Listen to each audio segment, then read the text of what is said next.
રાતનો ઘેરો અંધકાર આખા નગર પર છવાયેલો હતો. આકાશમાં તારા ટમટમતા હતા, પણ નગરની ગલીઓમાં સન્નાટો હતો. આ સન્નાટામાં માત્ર એક જ વ્યક્તિના ડગલાનો અવાજ સંભળાઈ રહ્યો હતો. એ હતા નગરના રાજા, જે આજે રેશમી વસ્ત્રો ત્યાગી સામાન્ય ગરીબ માણસનો વેશ પહેરીને નીકળ્યા હતા. રાજાને જાણવું હતું કે જ્યારે સૂરજ હાથમી જાય છે, ત્યારે તેમના રાજ્યના ગરીબ લોકોના ચૂલા સળગે છે કે નહીં. ચાલતા ચાલતા રાજા એક નાના, જૂના અને જર્જરિત ઝૂંપડા પાસે આવીને ઊભા રહ્યા. અંદરથી એક નાનકડો દીવો ટમટમતો હતો. એ ઘર હતું, એક ગરીબ મોચીનું. રાજાએ ધીમેથી દરવાજો ખખડાવ્યો. કોઈ છે અંદર? બહુ તરસ લાગી છે, થોડું પાણી મળશે? દરવાજો ખુલ્યો. સામે ફાટેલા કપડાં પહેરેલો એક મોચી ઊભો હતો. એના ચહેરા પર ગજબની શાંતિ અને સ્મિત હતું. રાજાને જોતાં જ મોચી બોલ્યો, અરે પધારો ભાઈ, પાણી તો શું, તમે ભગવાનના માણસ છો, મારી સાથે ભોજન પણ લેવું પડશે, અંદર આવો. રાજા અંદર ગયા. ઘર બહુ જ નાનું હતું. એક ખૂણામાં ચામડા સીવવાની સોય અને દોરો પડ્યા હતા, તો બીજા ખૂણામાં ચૂલો સળગતો હતો. મોચીની પત્નીએ બાજરીના રોટલા અને લસણની ચટણી પીરસી. મોચીએ નમ્રતાથી કહ્યું, સાહેબ, અમારું ભોજન ગરીબ છે, પણ અમારો ભાવ ગરીબ નથી, પ્રેમથી જમજો. રાજાને નવાઈ લાગી. જે માણસ પાસે માંડ 2 ટકનું ખાવાનું છે, તે આટલા ઉમળકાથી અજાણ્યાને કેમ જમાડી શકે? જમતા જમતા રાજાએ પૂછ્યું, ભાઈ, તારું ગુજરાન કેવી રીતે ચાલે છે? મોચીએ હસતા હસતા જવાબ આપ્યો, બસ સાહેબ, ઈશ્વરની દયા છે. આખો દિવસ પગરખા સીવું છું. જે 4 આના મળે એમાંથી આજે જમીએ અને કાલે ફરી મહેનત કરીએ. ક્યારેક કામ ન મળે તો અમે ભૂખ્યા પણ રહીએ, પણ કોઈના આગળ હાથ નથી ફેલાવતા. બસ આ રાજા સલામત રહે એટલે અમારું પેટ ભરાતું રહેશે. રાજાની આંખો ભીની થઈ ગઈ. એક બાજુ આટલી ગરીબી અને બીજી બાજુ આટલી સંતોષી વૃત્તિ. પણ રાજાના મનમાં એક વિચાર જાગ્યો, શું આ મોચી મુસીબતના સમયે પણ આટલો જ રસ્તો રહેશે? શું એનો આ સંતોષ સાચો છે કે માત્ર દેખાડો? રાજાએ મોચીની કસોટી કરવાનું નક્કી કર્યું. ભોજન પતાવી રાજા ઊભા થયા. વિદાય લેતી વખતે મોચીએ રાજાના હાથ પકડીને કહ્યું, કાલે ફરી આવજો દોસ્ત. તમારી વાતો સાંભળીને મારું મન હળવું થયું. રાજા ત્યાંથી નીકળી ગયા, પણ તેમના મનમાં એક યોજના આકાર લઈ રહી હતી. તેમને જાણવું હતું કે જો આ મોચીની રોજીરોટી છીનવી લેવામાં આવે તો એના મોઢા પરનું આ સ્મિત ટકી રહેશે ખરું? રાજાએ મનમાં વિચાર્યું, કાલે તારી અસલી કસોટી થશે મારા મિત્ર. બીજા દિવસે સૂરજ ઉગતાની સાથે જ આખા ગામમાં ઢોલના અવાજ સાથે રાજાનો ઢંઢેરો પીટાયો. સાંભળો, સાંભળો નગરજનો, આજે મહાદેવજીનો પવિત્ર દિવસ છે, માટે રાજાનો હુકમ છે કે કોઈએ પણ પોતાની દુકાન ખોલવી નહીં અને કોઈએ કામ ધંધો કરવો નહીં. જો કોઈ કામ કરતું પકડાશે તો તેને સખત સજા કરવામાં આવશે. ગરીબ મોચી આ સાંભળી સ્તબ્ધ થઈ ગયો. એના ઘરમાં કાલની કમાણીમાંથી એક પણ પૈસો બચ્યો નહોતો. જો આજે કામ ન કરે તો રાતે ચૂલો કેવી રીતે સળગે? પણ રાજાનો હુકમ એટલે હુકમ. એણે ભારે હૈયે પોતાની ઓજાની પેટી ખૂણામાં મૂકી દીધી અને દુકાન બંધ રાખી. બપોર થઈ. પેટમાં ભૂખના કકળાટ શરૂ થયા. મોચીની પત્ની અને બાળકો આશાભરી નજરે તેની સામે જોઈ રહ્યા હતા. મોચી બેચેન થયો, પણ એને હિંમત ન હારી. એણે મનમાં વિચાર્યું, રાજાએ પગરખા સીવવાની ના પાડી છે, પણ મહેનત કરવાની મનાઈ નથી કરી. એ તરત જ ઘરની બહાર નીકળ્યો. એ એક ધનવાનના ઘરે ગયો અને પૂછ્યું, શેઠ, મારે પગરખાં નથી સીવવા, પણ તમારા ઘરના વાસણ માંજી આપું, કાં તો તમારા બગીચામાં ખાડો ખોદી આપું. બસ બદલામાં થોડું અનાજ આપજો. મોચીએ આખા દિવસ દરમિયાન કોઈના ઘરે પાણી ભર્યું, કોઈના લાકડા ફાડ્યા, તો કોઈની ગાયોની કોડ સાફ કરી. સાંજ પડતા સુધીમાં એની પાસે થોડા પૈસા અને લોટ છાશ આવી ગયા. એના ચહેરા પર આજે પણ એ જ સ્મિત હતું. રાત પડી. રાજા ફરીથી વેશપલટો કરીને મોચીના ઘર પાસે આવ્યા. એમને એમ હતું કે આજે તો મોચી રડતો હશે અને એનું ઘર અંધારામાં હશે, પણ આ શું? અંદર તો સુંદર ભોજનની સુગંધ આવતી હતી અને મોચી આનંદથી ગીતો ગાતો હતો. રાજાએ દરવાજો ખખડાવ્યો. મોચીએ અંદર બોલાવ્યા. આવો દોસ્ત, મેં વિચાર્યું હતું કે તમે આજે ચોક્કસ આવશો. રાજાએ નવાઈ પામીને પૂછ્યું, ભાઈ, આજે તો રાજાનો હુકમ હતો. દુકાનો બંધ હતી, તો આ ભોજન ક્યાંથી આવ્યું? શું તે રાજાની આજ્ઞાનું ઉલ્લંઘન કર્યું? મોચીએ હસીને કહ્યું, અરે ના ભાઈ, હું તો રાજાનો વફાદાર પ્રજાજન છું. મેં પગરખાં નથી સીવ્યા, પણ મેં મજૂરી કરી છે. કોઈનું પાણી ભર્યું, કોઈના લાકડા ફાડ્યા. રાજાએ દુકાન બંધ રાખવાનું કહ્યું હતું. ભૂખે મરવાનું નહીં. ભગવાન જે હાથ આપે છે ને, એ મહેનત કરવા માટે જ આપે છે. લો, આજે પણ તમે અમારી સાથે જમો. રાજા તો જોતા જ રહી ગયા. જે માણસને પાયમાલ કરવા એમણે હુકમ કર્યો હતો, એ માણસે પોતાની મહેનતથી નવો રસ્તો શોધી લીધો હતો.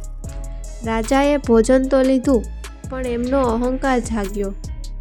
એમને થયું કે હજી આ મોચીને નમાવવો પડશે. વિદાય લેતી વખતે રાજાએ મનમાં વિચાર્યું, કાલે હું તને એવી જગ્યાએ મૂકીશ જ્યાં તારી મહેનત પણ કામ નહીં આવે. પછી જોઉં છું કે તું કેવી રીતે જીવે છે.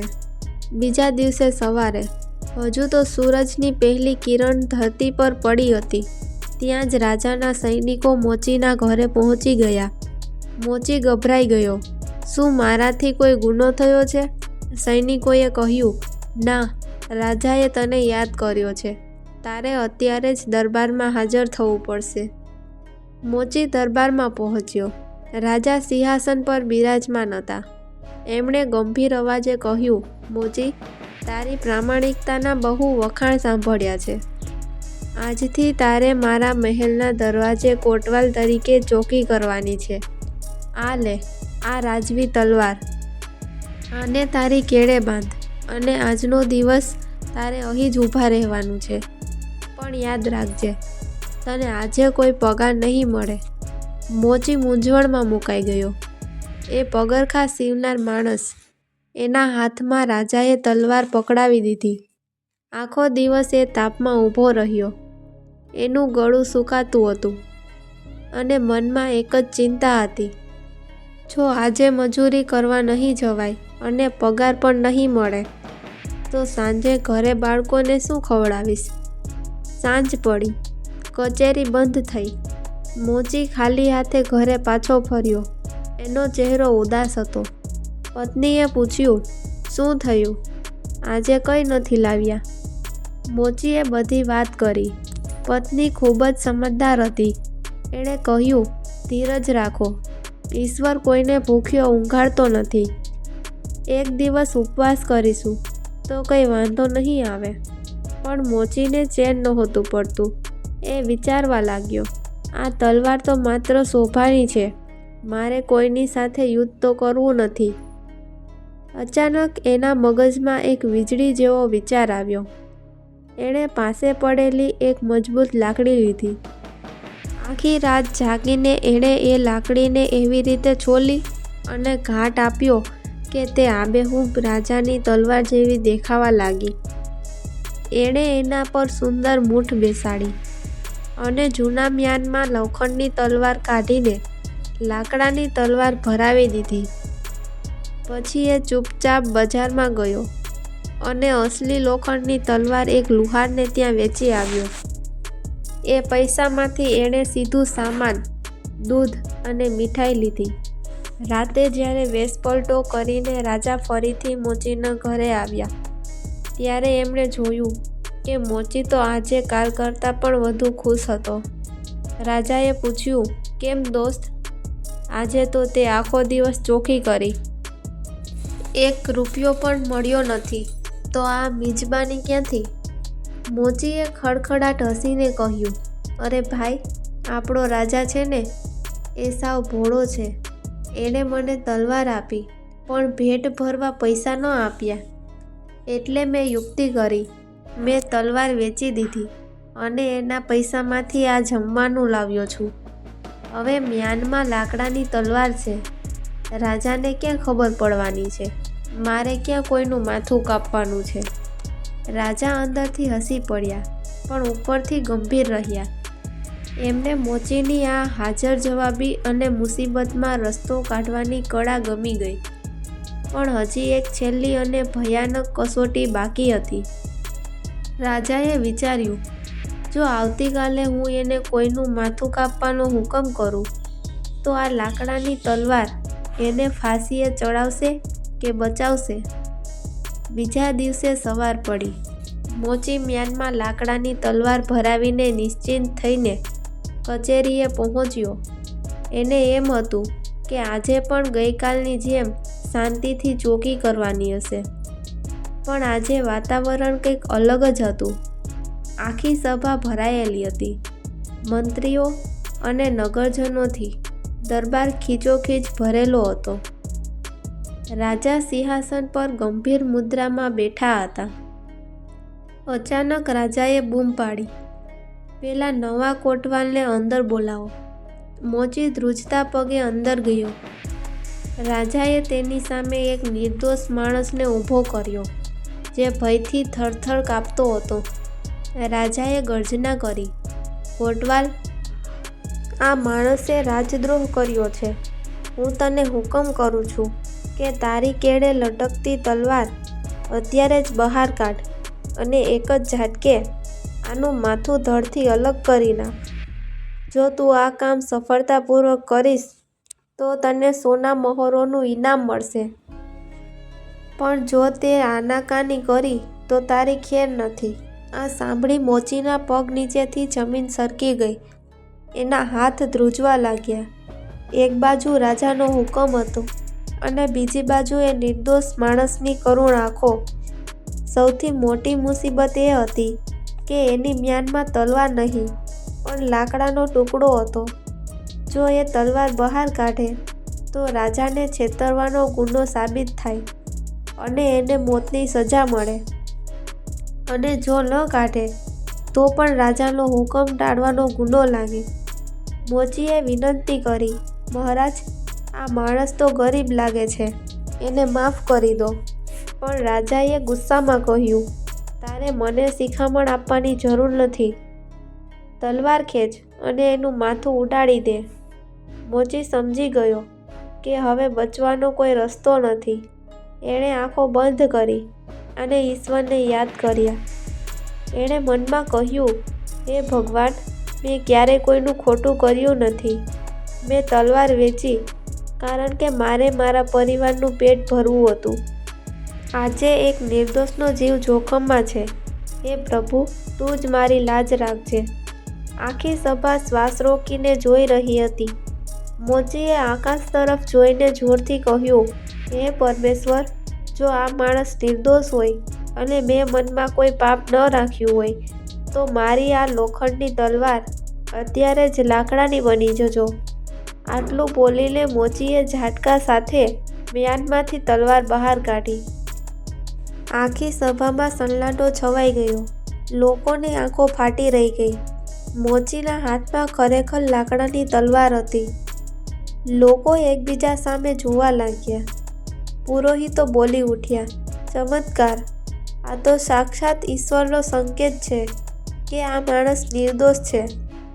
રાજા અંદરથી મલકાઈ રહ્યા હતા પણ બહારથી એમણે આશ્ચર્યનો ઢોંગ કર્યો. મોચીના ગાલ પરથી આંસુ વહી રહ્યા હતા. એને થયું કે ભગવાને એની લાજ રાખી લીધી. સભામાં ચમત્કાર ચમત્કારના નારા લાગી રહ્યા હતા. મોચી પોતે પણ હેબતાઈ ગયો હતો. તેને લાગ્યું કે તેની પ્રાર્થના ભગવાને સાંભળી લીધી અને લાકડાની તલવાર ખરેખર ઈશ્વરીય ચમત્કાર બની ગઈ. નિર્દોષ માણસ ધ્રુસકે ધ્રુસકે રડવા લાગ્યો અને મોચીના પગમાં પડી ગયો. ત્યારે જ રાજા સિંહાસન પરથી ઊભા થયા. તેમના ચહેરા પર હવે કઠોરતા નહોતી, પણ એક એવી ચમક હતી જે માત્ર આદર અને પ્રેમમાં જ જોવા મળે છે. રાજા ધીમા ડગલે નીચે ઉતરીને મોચી પાસે આવ્યા. આખી સભામાં શાંતિ છવાઈ ગઈ. મોચી ધ્રુજતા હાથે બોલ્યો, મહારાજ, માફ કરજો, મેં જૂઠું બોલીને તમારી તલવાર. રાજાએ મોચીના ખભા પર હાથ મૂક્યો અને એને અટકાવતા કહ્યું, મિત્ર, માફી તારે નહીં, મારે માગવાની છે. આ સાંભળી આખો દરબાર સ્તબ્ધ થઈ ગયો. રાજાએ પોતાની પાઘડી બાજુ પર મૂકી અને કહ્યું, શું તે મને ઓળખ્યો નહીં? હું જ એ અજાણ્યો મુસાફર છું જે તારે ત્યાં રોટલો જમવા આવતો હતો. મેં જ તારી કસોટી કરી હતી. રાજાની આંખોમાં આંસુ હતા. તેમણે સભાને ઉદ્દેશીને કહ્યું, આ ચમત્કાર કોઈ જાદુ નથી, પણ આ મોચીની હિંમત, સૂઝબૂઝ અને સૌથી ઉપર તેના સંતોષનો વિજય છે. મેં આને ભૂખ્યો રાખવાનો પ્રયત્ન કર્યો તો એણે મજૂરી કરી. મેં આને મજૂરી વગર કામ આપ્યું તો એણે પોતાની કળા વાપરીને રસ્તો કાઢ્યો.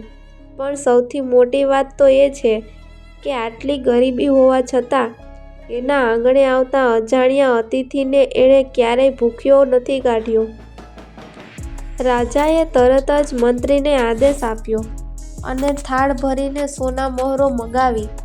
તેમણે મોચીને ભેટી પડતા કહ્યું, તમારી આ લાકડાની તલવાર મારા રાજ્યની સૌથી કિંમતી લોખંડની તલવાર કરતાં પણ વધુ તાકતવર છે. કારણ કે આ તલવારે કોઈનું માથું નથી કાપ્યું, પણ એક નિર્દોષનો જીવ બચાવ્યો છે. આજથી તારે કોઈ મહેનત કરવાની જરૂર નથી. તારો પરિવાર રાજમહેલનો સન્માનિત અતિથિ રહેશે. મોચીની આંખોમાંથી ગંગા જમના વહેવા લાગી. તેણે કહ્યું, મહારાજ, મને સોના મહોરોની લાલચ નથી. બસ આપનો પ્રેમ મળ્યો એ જ મારું સૌથી મોટું ઇનામ છે. પણ યાદ રાખજો મહારાજ, ગરીબ પાસે પૈસા ન હોય, પણ એની પાસે પરમાત્મા પરનો વિશ્વાસ અખૂટ હોય છે. નગરના લોકોની આંખો પણ આ દ્રશ્ય જોઈ ભીની થઈ ગઈ હતી. રાજાએ તે દિવસે માત્ર એક ગરીબ મોચીને જ નહીં, પણ આખા રાજ્યને એ શીખવ્યું કે માણસાઈ અને પ્રેમ કોઈ પણ હોદ્દા કે સંપત્તિ કરતાં ઘણા મોટા છે. આ વાર્તા આપણને શીખવે છે કે જે માણસ કપરા સંજોગોમાં પણ હિંમત નથી હારતો અને પોતાની મહેનત તેમજ ઈશ્વર પર શ્રદ્ધા રાખે છે, તેને દુનિયાની કોઈ પણ તાકાત હરાવી શકતી નથી. સાચું સુખ ધન દોલતમાં નહીં, પણ બીજાને મદદ કરવાની ભાવના અને આત્મસંતોષમાં રહેલું છે.